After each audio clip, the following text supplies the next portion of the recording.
Hi, it's Chris, and this is my review of reading through the Bible in a year. Today's reading, November 2nd already. Jesus before the council. That's where we start off. In Mark 14, verses 53 through 65, and Matthew 26, verses 57 through 68. And it's all about the high priest trying to prove that Jesus deserves to die.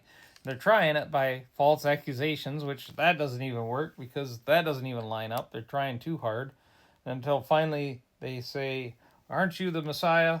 And he says, "I am. And you will see me sitting at the right hand of God and coming on the cloud in judgment." And he says that. And they said, "Oh, they tear their clothes. Blasphemy. This is all we need. He's guilty, guilty, guilty." They make a big deal out of it. He deserves to die. So that's what it is. And then we get the accounts of Peter denying Jesus in Mark 14, verses 66 through 72, Matthew 26, verses 69 through 75, and Luke 22, 54 through 62. But also John picks up again.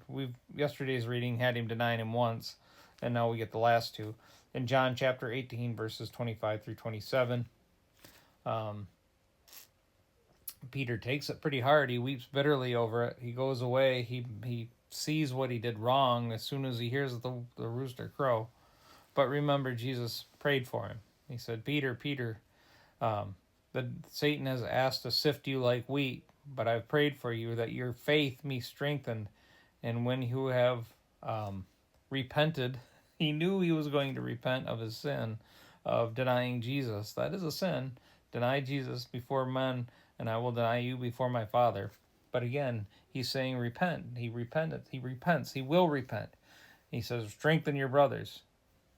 He restores him right there. And then when he does come back, we read where Jesus asked him 3 times if he loves him, because 3 times he denied him.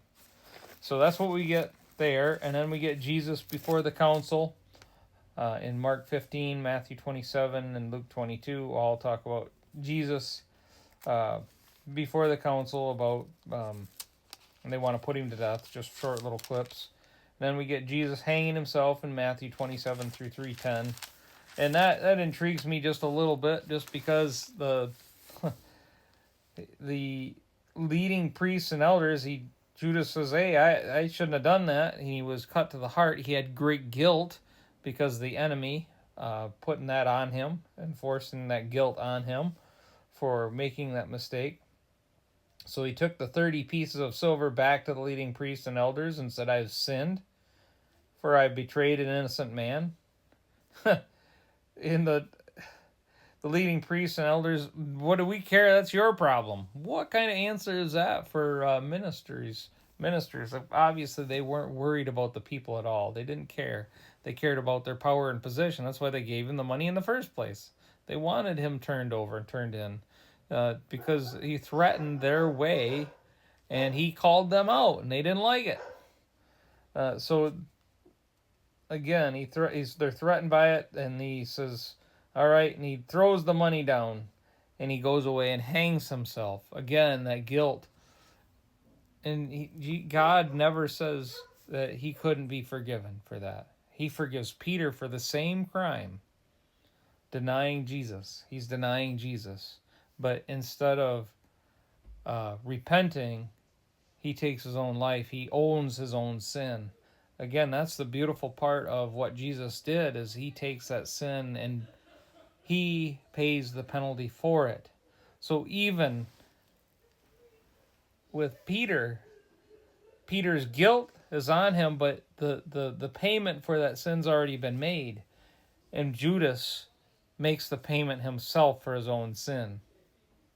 See the difference? So that's something to consider. And I know that threat of that desire is out there, and it happens to a lot of people through depression. It's a terrible thing. But again, usually depression comes from our own sin, our own unrighteousness. But we have to dig into the truth of the word that Jesus' death, that covers a multitude of sins. What else does? I forget what else covers a multitude of sin. Loving one another. But Jesus paid the price. He saves us. Dive into that. Love it. Love him.